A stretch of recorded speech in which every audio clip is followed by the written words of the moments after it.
ഇന്നൊരു natural hair ഡേയുടെ video ആയിട്ടാണ് ഞാൻ വന്നിട്ടുള്ളത്. ഇന്ന് വരെ ഞാൻ ചെയ്തിട്ടുള്ള ഹെയർ ഡേയിൽ വെച്ച് എനിക്ക് കൂടുതൽ ഇഷ്ടമായിട്ടുള്ളത്, അതായത് കൂടുതൽ ദിവസം മുടിയിൽ കളർ നിന്നിട്ടുള്ളത് ഈ ഹെയർ ഡേ ആയിരുന്നു. ഇത്രയും നരച്ച മുടിയിലാണ് കേട്ടോ ഞാൻ നിങ്ങളെ ചെയ്ത് ലൈവായി റിസൾട്ട് കാണിക്കുന്നത്. എപ്പോഴും പറയാറുണ്ട് എല്ലാവരും മുടി അധികം നരച്ചിട്ടില്ലല്ലോ എന്ന്.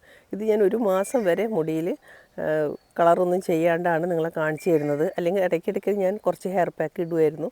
പക്ഷേ അത് നന്നായി നരച്ചിട്ട് തന്നെ നിങ്ങളെ കാണിച്ചു തരാമെന്ന് വിചാരിച്ചിട്ടാണ് ഞാൻ ഇത്രയും ദിവസം ഇത് ഒന്നും മുടിയിൽ അപ്ലൈ ചെയ്യാതെ ഇരുന്നിട്ടുള്ളത്. അപ്പോൾ അത് ചെയ്യുന്നതും ചെയ്ത് കഴിഞ്ഞിട്ടുള്ള റിസൾട്ട് കൂടി ഞാൻ നിങ്ങളെ കാണിച്ചു തരാം. നന്നായി തന്നെ മുടി കറുത്ത്. അപ്പോൾ അതിന് വേണ്ടി ഞാനിതാ വെള്ളം തിളയ്ക്കാൻ വെക്കുന്നുണ്ട്. അതിലേക്ക് 2 ടേബിൾ സ്പൂൺ ചായപ്പൊടി ചേർത്ത് കൊടുക്കുന്നുണ്ട്. ഏത് ചായപ്പൊടി വേണമെങ്കിലും ചേർത്ത് കൊടുക്കാം. പിന്നെ വേണ്ടത് അതേ അളവിൽ തന്നെ 2 ടേബിൾ സ്പൂൺ കാപ്പിപ്പൊടിയും കൂടി വേണം. കാരണം ഈ മുടിയിൽ നമുക്ക് ഇതിൻ്റെ ഈ കളർ കുറച്ചും കൂടി ഡാർക്കായി കിട്ടാൻ വേണ്ടിയിട്ടാണ് ഈ ഡിക്കോഷൻ ഉണ്ടാക്കുന്നത്. പിന്നെ നമ്മൾക്ക് വേണ്ടത് വെറ്റിലയാണ് കേട്ടോ. വെറ്റില എല്ലാവർക്കും അറിയുന്നുണ്ടാവും. ഇതിപ്പം വാങ്ങിക്കാൻ കിട്ടുന്നുണ്ട്, നമ്മൾക്ക് എല്ലാ മാർക്കറ്റുകളിലും കിട്ടുന്നുണ്ട് കേട്ടോ വെറ്റില. മുമ്പൊക്കെ കൃഷി ചെയ്യുമായിരുന്നു. ഇപ്പം ഞാനും ഇത് വാങ്ങിയത് തന്നെയാണ് കേട്ടോ, കാശ് കൊടുത്ത് വാങ്ങിച്ചത് തന്നെയാണ്. വലിയ കാശൊന്നുമില്ല. നമ്മളുടെ ഇതിന് ഇത്രയും ഇലക്ക് 20 രൂപയാണ് ഞാൻ കൊടുത്തത്. അപ്പോൾ ഇതും കൂടി ഇങ്ങനെ ഇതേപോലെ കയറി ഇട്ട് കൊടുക്കാം. ഞാനൊരു 10 ഇല ആണ് എടുത്തിട്ടുള്ളത്. എല്ലാവർക്കും അറിയാം, വെറ്റില മുറുക്കി കഴിഞ്ഞാൽ നമുക്കതിൻ്റെ കറ കുറേ നാൾ വരെ നിൽക്കുന്നതാണ്. അത്രയും കറ പിടിക്കുന്ന ഒരു സാധനമാണ് വെറ്റില. വെറ്റില കറ നമ്മുടെ ഡ്രസ്സിൽ നിന്ന് തന്നെ കളയാൻ ഒരുപാട് നമ്മൾ ബുദ്ധിമുട്ടാറുണ്ട്. പിന്നെ നമുക്ക് വേണ്ടത് ബീട്രൂട്ടാണ്. ബീട്രൂട്ട് ഇതാ ഇതുപോലെ മുറിച്ചെടുത്തിട്ടുണ്ട്. ഗ്രേറ്റ് ചെയ്തെടുക്കണമെന്നൊന്നുമില്ല, ഇതുപോലെ മുറിച്ച് ഇതിലേക്ക് ഇട്ട് കൊടുക്കുക. അപ്പോൾ എല്ലാം കൂടി നന്നായി വെന്ത് വരട്ടെ. ഞാൻ ഈ ചേർത്ത വെള്ളം കൂടാതെ വീണ്ടും ചേർത്തിട്ടുണ്ട് കേട്ടോ. അപ്പോൾ അത് നന്നായി അതിൻ്റെ കളർ മുഴുവനും ഇളകി വരണം. ഇപ്പോൾ ഇതാ എല്ലാം കൂടി വെന്ത് നന്നായി എല്ലാം കളറൊക്കെ ഇളകി വന്നിട്ടുണ്ട്. വെറ്റിലൊക്കെ ഇതാ വെന്ത് ബീട്രൂട്ടും വെന്തിട്ടുണ്ട് കേട്ടോ. അതൊന്നും നമ്മൾ നോക്കി എടുക്കണം. ബീട്രൂട്ടും ഇതൊക്കെ നന്നായി വെന്ത് അതിൻ്റെ കളർ ഇളകിയതിന് ശേഷം മാത്രം മാറ്റി വെക്കണം. പിന്നെ ഞാൻ എടുക്കുന്നത് 1 പിടി മൈലാഞ്ചി ഇലയാണ്. അത് മിക്സിയിലേക്ക് ചേർത്ത് കൊടുക്കുന്നത്. നിങ്ങളുടെ കയ്യിൽ മൈലാഞ്ചി ഇല ഇല്ലെങ്കിൽ ഞാൻ അവസാനം പറഞ്ഞു തരാം. പിന്നെ എടുക്കുന്നത് കറിവേപ്പിലയാണ്. അതേപോലെ തന്നെ 1 പിടി കറിവേപ്പില കൂടി എടുക്കുന്നുണ്ട്. ഇനി ഇതിലേക്ക് വേണ്ടത് നീലമരി ഇലയാണ്. ഇത് എൻ്റെ കയ്യിലെല്ലാം ഫ്രഷ് ഉള്ളതുകൊണ്ടാണ് ഞാൻ ഇതുപോലെ എടുക്കുന്നത്. ഇല്ലെങ്കിൽ നിങ്ങൾക്ക് പൊടി എടുക്കാം കേട്ടോ. നീലമരി ഇല 2 കൈപ്പിടി എടുത്തിട്ടുണ്ട്. ബാക്കി 2 ഓരോ കൈപ്പിടി വീതമാണ് എടുത്തിട്ടുള്ളത്. ഇതിൻ്റെ എല്ലാം പൊടിയാണ് നിങ്ങൾ ഉപയോഗിക്കുന്നതെങ്കിൽ നല്ല ഓർഗാനിക് പൊടി തന്നെ ഉപയോഗിക്കണം. അത് ഏത് സമയത്താണ് ചേർത്ത് കൊടുക്കേണ്ടത് ഞാൻ പറഞ്ഞു തരാം. ഇതിപ്പോൾ ഞാൻ അരച്ചെടുക്കാൻ വേണ്ടിയാണ് ഇതെടുക്കുന്നുള്ളത്. ഇനി ഇതിലേക്ക് ഞാൻ ചേർത്ത് കൊടുക്കുന്നത് നെല്ലിക്കയാണ്. അതും ഞാൻ ശരിക്കുള്ള നെല്ലിക്ക തന്നെ. ഇത് കുറച്ച് വാടിയിട്ടുണ്ട്, പക്ഷെ അത് കുഴപ്പമില്ല കേട്ടോ. നെല്ലിക്ക പൊടി എൻ്റെ കയ്യിലുണ്ട്. പക്ഷെ ഞാനിതെല്ലാം ഇതേപോലെ അരച്ചെടുക്കാമെന്ന് വിചാരിച്ചിട്ടാണ്. ഇതിലേക്ക് ഞാൻ നേരത്തെ നമ്മൾ ഉണ്ടാക്കി വെച്ച ഡിക്കോഷൻ ഇല്ലേ, അത് ചേർത്ത് കൊടുക്കുന്നത്. അതിപ്പോൾ തന്നെ നിങ്ങൾക്ക് കാണാം നല്ല ബ്ലാക്ക് കളറായിട്ടുണ്ട്. അപ്പോൾ അതുകൂടി ചേർത്ത് കൊടുക്കുന്നുണ്ട്. കുറേ ഷെയ് വേണം ചേർത്ത് കൊടുക്കാം. ആദ്യം കുറച്ച് ചേർത്ത് ഒന്ന് അടിച്ചെടുത്തിട്ടുണ്ട്. ഇനി അതിലേക്ക് ബാക്കിയുള്ളത് കൂടി ചേർത്ത് കൊടുക്കാം. ഇത് കഴിയുന്നത്ര സ്മൂത്തായി അരച്ചെടുക്കാം. പക്ഷേ ഇത് നമ്മൾ അരിച്ചെടുക്കുന്നുണ്ട് കേട്ടോ. അപ്പോൾ കൂടുതൽ സ്മൂത്തായിട്ടില്ലെങ്കിലും കുഴപ്പമില്ല. ഇപ്പോൾ ഞാൻ ഇതുപോലെ അരച്ചെടുത്തിട്ടുണ്ട്. ഇനി ഇത് ഒരു ഇരുമ്പ് ചീനച്ചട്ടിയിലേക്കാണ് നമ്മൾ അരിച്ചൊഴിക്കേണ്ടത്. ഇരുമ്പ് ചീനച്ചട്ടി തന്നെ വേണം കേട്ടോ. അതിലേക്ക് അരിച്ചൊഴിക്കുന്നുണ്ട്. ഞാൻ ഇതിനു മുമ്പേ നിങ്ങൾക്ക് പറഞ്ഞു തന്നിട്ടുണ്ടായിരുന്നു. ഇരുമ്പ് ചീനച്ചട്ടി ഇല്ലെങ്കിൽ അതിൽ ഒരു 2 or 3 ഇരുമ്പാണി, കഴിയുന്നത്ര തുരുമ്പ് പിടിച്ച ഇരുമ്പാണി ആയാലും കുഴപ്പമില്ല. അല്ലെങ്കിൽ നമ്മുടെ കയ്യിൽ ഇരുമ്പ് കത്തി ഉണ്ടെങ്കിൽ, ചെറിയ കത്തികൾ ഉണ്ടാവുമല്ലോ ഇരുമ്പിൻ്റെ, അതായാലും മതി കേട്ടോ. ഇപ്പം ഞാനിതാ ഇതിലത്തെ എല്ലാ വെള്ളവും കൂടി ഇതിലേക്ക് ചേർത്ത് കൊടുത്തിട്ടുണ്ട്. നമ്മൾ നേരത്തെ ഡിക്കോഷൻ ഉണ്ടാക്കിയിരുന്നല്ലോ, ആ മുഴുവൻ വെള്ളം കൂടി ഇതിലേക്ക് ചേർത്ത് കൊടുത്തിട്ടുണ്ട്. നിങ്ങൾ എല്ലാത്തിൻ്റെ പൊടിയാണ് ചേർക്കുന്നതെങ്കിൽ ഈ സമയത്താണ് കേട്ടോ മിക്സ് ചെയ്ത് കൊടുക്കേണ്ടത്. മൈലാഞ്ചിപ്പൊടി നീലമരിപ്പൊടി എല്ലാം ഒരുമിച്ച് തന്നെ ഈ സമയത്ത് മിക്സ് ചെയ്ത് കൊടുക്കാം. ഇപ്പോൾ ഇത്രയും ചണ്ടി മാത്രമേ ഉള്ളൂ, ബാക്കിയൊക്കെ ഞാൻ അരിച്ചെടുത്തിട്ടുണ്ട്. ഇത്രയ്ക്ക് ഞാൻ പിഴിഞ്ഞെടുത്തിട്ടുണ്ടായിരുന്നു. ഇനി ഇത് നമ്മളിതൊന്ന് കുറുക്കിയെടുക്കണം. കുറുക്കിയെടുക്കുമ്പോൾ ഇതാ നന്നായി ബ്ലാക്കായി വരുന്നുണ്ട് കേട്ടോ. അതിൻ്റെ കളറൊക്കെ നന്നായി ഇളകിയിട്ടുണ്ട്. പിന്നെ നമ്മൾ ഈ വെറ്റില ചേർക്കുന്നതുകൊണ്ട് തന്നെ മുടിയിൽ നന്നായി പിടിച്ച് കിട്ടുന്നുണ്ട്. ഞാൻ പരീക്ഷിച്ചതാണ് കേട്ടോ. നിങ്ങൾക്ക് ധൈര്യപൂർവ്വം ഇത് ചെയ്ത് നോക്കാം. ഇപ്പോൾ ഇതാ ഞാൻ ഫ്ലെയിം ഓഫ് ചെയ്തിട്ടുണ്ട്. ഇനി നമുക്കിതിലേക്ക് ഒരു സാധനം കൂടി ചേർത്ത് കൊടുക്കാനുണ്ട്. ചെറുനാരങ്ങയാണ് ചേർത്ത് കൊടുക്കുന്നത്. ചെറുനാരങ്ങ കൂടി പിഴിഞ്ഞ് ചേർക്കുന്നുണ്ട്. ഞാൻ മുടിയിൽ അപ്ലൈ ചെയ്യുന്ന വിധം കൂടി നിങ്ങൾ കാണിച്ചു തരാം. നിങ്ങൾക്ക് ശരിക്കും അത് കാണാം. അത്രയ്ക്ക് എൻ്റെ മുടി നരച്ചിട്ടുണ്ട്. അപ്പം എല്ലാവരും പറഞ്ഞിട്ടുണ്ട് അത് ഉണങ്ങിയതിന് ശേഷം ഇല്ല വീഡിയോ കൂടി കാണിച്ചു തരുന്നതിന് മുമ്പേ അതുകൂടി ഞാൻ ഇതിൽ ഉൾപ്പെടുത്തിയിട്ടുണ്ട്. കാരണം മുമ്പേ ഞാൻ ഉണങ്ങിയത് കാണിച്ചിട്ടുണ്ടായിരുന്നില്ല, അന്നത്തെ മാത്രമേ കാണിച്ചിട്ടുണ്ടായിരുന്നുള്ളൂ.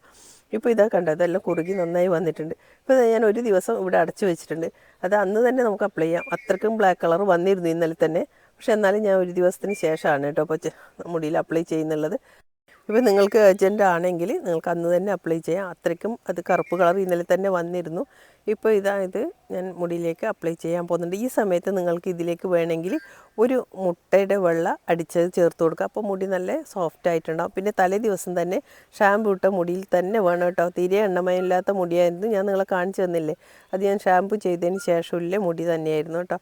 അപ്പോൾ അതിലേക്ക് നമുക്കിത് അപ്ലൈ ചെയ്ത് കൊടുക്കാം. അല്ലെങ്കിൽ ഈ സമയത്ത് കുറച്ച് അലോവേര ജെല്ല് വേണമെങ്കിൽ അടിച്ച് ചേർക്കാം. അപ്പോൾ മുടി നല്ല സോഫ്റ്റായി കിട്ടും. ഞാൻ ഇത് രണ്ടും ചേർത്തിട്ടില്ല, ഇത് മാത്രമേ ചേർക്കുന്നുള്ളൂ. ഇതേപോലെ തന്നെയാണ് കേട്ടോ മുടിയിലേക്ക് അപ്ലൈ ചെയ്ത് കൊടുക്കുന്നുള്ളത്. പിന്നെ ഒരു കാര്യം, നിങ്ങളെല്ലാം പൗഡറാണ് ഉപയോഗിക്കുന്നതെങ്കിൽ നീലയമരി പൗഡർ മാത്രം രാവിലെ ചേർത്ത് കൊടുത്താലും മതി. തലേ ദിവസം ചേർത്ത് കൊടുക്കണമെന്നില്ല. ഞാൻ ഇല ആയതുകൊണ്ട് തന്നെയാണ് തലേ ദിവസം അരച്ച് ചേർത്ത് കൊടുത്തിട്ടുള്ളത്. അത് നീലയമരി പൗഡർ തലേ ദിവസം അരച്ച് ചേർക്കുമ്പോൾ നമ്മൾ നന്നായി അത് ക്ലോസ് ചെയ്ത് വെക്കണം. ഇനി ഞാനിത് മുടിയിലേക്ക് അപ്ലൈ ചെയ്യാൻ പോകുന്നുണ്ട് കേട്ടോ. നന്നായി ഷാമ്പു ചെയ്ത് നല്ല നരയൊക്കെ കാണുന്നുണ്ട്. നമ്മൾ ഷാമ്പു ചെയ്യുമ്പോഴാണ് ഇതുപോലെ നര കാണുന്നത്. അല്ലെങ്കിൽ നമ്മളുടെ മുടി അധികം ഓറഞ്ച് കളർ തന്നെ ഉണ്ടാവും. നമ്മളെപ്പോഴും ഹെന്ന ചെയ്യുന്നതല്ലേ. അപ്പോൾ 2 ആഴ്ചയെല്ലാം കൂടുമ്പോൾ മുടി ഇത്തിരി ഓറഞ്ച് കളർ ആവുന്നേ ഉള്ളൂ. അങ്ങനെ ഒരു ഗ്രേ കളർ കാണില്ല. ഇതിപ്പോൾ 1 മാസത്തിൽ കൂടുതലായി കേട്ടോ. ഒരു 1.5 മാസം വരെ ആയി ഞാൻ മുടിയിൽ ഒരു പാക്ക് ഇടാത്തത്. പിന്നെ നിങ്ങൾക്ക് അലർജി ഉള്ള ആളാണെങ്കിൽ, തുമ്മലും ഇങ്ങനെയൊക്കെ ഉള്ള ആളാണെങ്കിൽ കുറച്ച് രാസ്നാദിപ്പൊടി ഇതിൻ്റെ കൂടെ ഈ സമയത്ത് മിക്സ് ചെയ്ത് കൊടുക്കാം. അല്ലെങ്കിൽ കുളി കഴിഞ്ഞ് രാസ്നാദിപ്പൊടി തലയിലിട്ടാലും മതി കേട്ടോ, കോൾഡൊക്കെ ഉള്ള ആൾക്കാർക്ക്. ഇത് ഞാനൊരു 2 മണിക്കൂർ സമയം തലയിൽ വെച്ചിരുന്നു. അതിന് ശേഷമാണ് കുളിച്ചത്. അത്രയും സമയം വെക്കുമ്പോഴാണ് ഇതിൻ്റെ കളറൊക്കെ പിടിച്ച് കിട്ടുക. ഇത് കളർ പിടിച്ച് കിട്ടിയാൽ കുറേ നാൾ വരെ ഇത് നിൽക്കുന്നുണ്ട് കേട്ടോ. സാധാരണ നമ്മുടെ നാച്ചുറൽ ഹെയർ ഡൈസ് നമ്മൾ ഉണ്ടാക്കുമ്പോൾ എന്തായാലും ഒരു 2 ആഴ്ച വരെ നിൽക്കാറുള്ളൂ. ഇത് അതിലും കൂടുതൽ നിൽക്കുന്നുണ്ട് കേട്ടോ. വെറ്റില ചേർക്കുന്നതുകൊണ്ടാണ് അത്രയും കൂടുതൽ നിന്നിട്ടുള്ളത്. അല്ലെങ്കിൽ നമുക്ക് 1 മാസമൊന്നും ഒരിക്കലും നിൽക്കുന്നില്ല. അപ്പോൾ ഇത് 1 മാസമൊന്നും നിന്നു എന്ന് ഞാൻ പറയില്ല, ഒരു 3 ആഴ്ച വരെയൊക്കെ നിന്നിട്ടുണ്ട്. മറ്റേതിലും കൂടുതൽ നിന്നിട്ടുണ്ട്. അപ്പോൾ ബാക്കിയുള്ളത് നമ്മൾ സൂക്ഷിച്ച് വെച്ചാൽ മതി. അപ്പോൾ കുറച്ചൊക്കെ വൈറ്റ് വരുമ്പോൾ ഇതുപോലെ ഗ്രേ ഹെയർ കാണുമ്പോൾ അതിന് മാത്രം ഇട്ട് കൊടുത്താൽ മതി. നമ്മൾ ഒരിക്കലും മുഴുവനായി ഒന്നും ഇടേണ്ട ആവശ്യമില്ല. നമ്മുടെ കുറേ നാൾ ഇടാതെ വെക്കുമ്പോഴാണ് നമ്മൾ മുടിയിൽ മുഴുവനായി ഇടുന്നത്. ഇന്ന് ഞാൻ എല്ലാം മുഴുവനായും കവർ ചെയ്യുന്നുണ്ട്. കാരണം അല്ലെങ്കിൽ ഞാൻ 2 ആഴ്ച കൂടുമ്പോൾ കുറച്ച് ഗ്രേ ഹെയർ കാണുമ്പോൾ അവിടെ മാത്രം ഇട്ട് കൊടുക്കാറാണ് പതിവ്. അപ്പോൾ ഇതുപോലെ ഫ്രണ്ടിൽ ഇട്ട് കഴിഞ്ഞതിന് ശേഷം ഞാൻ മുഴുവനായി കെട്ടി ബാക്കിലും കൂടി ഇട്ട് കൊടുക്കുന്നുണ്ട്. ഇന്ന് ഞാൻ ഉണ്ടാക്കിയ പാക്ക് മുഴുവനും തന്നെ ഇട്ട് കൊടുക്കുന്നുണ്ട്. പിന്നെ നമ്മളെപ്പോഴും നോക്കേണ്ടത് നാച്ചുറൽ ഹെയർ ഡൈ ചെയ്ത് കഴിഞ്ഞാൽ നമ്മളുടെ ഇത്രയും ഒന്നും നിൽക്കില്ല കേട്ടോ. ഇപ്പോൾ ഇത് കണ്ടോ, ഞാൻ ഫുള്ള് കവർ ചെയ്തിട്ടിട്ടുണ്ട്. നന്നായിട്ട് തന്നെ ഇട്ട് കൊടുത്തിട്ടുണ്ട് കേട്ടോ ഫുള്ള്. അപ്പോൾ കാരണം 1 മാസം വരെ എനിക്കിത് നിൽക്കണം. അതുകൊണ്ടാണ് അത്രയും നാളായി ഞാനിത് ഇട്ട് കൊടുക്കാത്തത്. ഏകദേശം 2-2.5 മണിക്കൂറിന് ശേഷം ഞാനിത് കുളിച്ച് വന്നിട്ടുണ്ട്. അപ്പോൾ മുടി നല്ല ബ്ലാക്കായി എന്ന് പറയാൻ പറ്റില്ല. ഇത് ഇടയിൽ കണ്ട ഓരോ ബ്രൗൺ ഉണ്ട്. അത് പക്ഷേ പിറ്റേ ദിവസം ആകുമ്പോൾ ഒട്ടും കാണില്ല കേട്ടോ നമ്മളുടെ മുടിയിൽ. അത് ഓരോ മുടി ഉണ്ട്, കുറച്ച് ബ്രൗൺ റെഡ് കളർ കാണുന്നുണ്ട്. ഇത് അറ്റത്ത് നിങ്ങൾക്ക് ശ്രദ്ധിച്ചാൽ കാണാൻ പറ്റും. ഓരോ മുടി ഉണ്ട് ഇപ്പോൾ നനവുണ്ടാകുമ്പോൾ. പക്ഷേ ഇത് ഉണങ്ങിയതിന് ശേഷമില്ല, ഞാനിപ്പോൾ നിങ്ങളെ കാണിച്ചു തരാം. അത് നന്നായി തന്നെ ബ്ലാക്ക് ആയിട്ടുണ്ട്. അപ്പം നിങ്ങൾ ഇതുപോലെ നാച്ചുറൽ ഹെയർ ഡൈ മാത്രം ഉപയോഗിക്കുക. കുറച്ച് ബുദ്ധിമുട്ടിയാലും നമ്മൾക്ക് ഒരിക്കലും കൂടുതൽ, ഞാൻ ആദ്യമൊക്കെ മറ്റേ കെമിക്കൽ ഡൈ തന്നെയായിരുന്നു ഉപയോഗിച്ചത്. ഇപ്പോൾ ഒരു 2 വർഷത്തിന് ശേഷം തീരെ കെമിക്കൽ ഡൈ ഉപയോഗിക്കാറില്ല. പ്രായം മാത്രമല്ല കേട്ടോ നമ്മുടെ മുടി നരക്കാനുള്ള ഒരു കാരണം. നമ്മൾ എന്തെങ്കിലും അസുഖങ്ങൾക്കുള്ള മരുന്ന് കഴിക്കുമ്പോഴും സ്ട്രെസ്സ്, ഇതൊക്കെ നമ്മുടെ മുടി നരക്കാൻ കാരണമാവുന്നുണ്ട്. അപ്പോൾ ഇതുപോലെയുള്ള നാച്ചുറൽ ഹെയർ ഡൈ ഉണ്ടാക്കി നമ്മൾ ഫ്രിഡ്ജിൽ സ്ഥിരം സൂക്ഷിച്ചാൽ മതി. ഒരു പ്രാവശ്യം ഉണ്ടാക്കുമ്പോൾ കുറച്ചധികം. ഇപ്പോൾ ഇതാ കണ്ടത് വൈകിട്ടായി. ഇപ്പോൾ ഒരുവിധം മുടി ഉണങ്ങിയിട്ടൊക്കെ ഉണ്ട്. എന്നാലും ഇതിൻ്റെ ഇടയിലൊന്നും ഇപ്പോൾ നര കാണുന്നില്ല. ഇപ്പോൾ നാളത്തെ ഇത് നന്നായി ഉണങ്ങിയിട്ടുള്ള വീഡിയോ കൂടി ഞാൻ നിങ്ങളെ കാണിച്ചു തരാം. അപ്പോൾ നിങ്ങൾക്ക് എൻ്റെ വീഡിയോസൊക്കെ ഇഷ്ടമായെന്ന് കരുതുന്നു. ഇഷ്ടമായിട്ടുണ്ടെങ്കിൽ എന്തെങ്കിലും ഒരു കമൻറ്റ് ഇടാനും ലൈക്ക് ചെയ്യാനും മറക്കല്ലേ. ഇപ്പോൾ ഇത് കണ്ടോ, നന്നായി ഉണങ്ങി കഴിയുമ്പോൾ ഇടയ്ക്കൊക്കെ ചെറിയൊരു ബ്രൗൺ ഉണ്ടാവും. പക്ഷേ തീരെ മനസ്സിലാവില്ല കേട്ടോ. നിങ്ങൾക്ക് എൻ്റെ മുമ്പത്തെ മുടി ഇപ്പോഴത്തെ കാണുമ്പോൾ മനസ്സിലാവുമല്ലോ. ഇത്രയേ ഉള്ളൂ ഇന്നത്തെ video. Thank you for watching.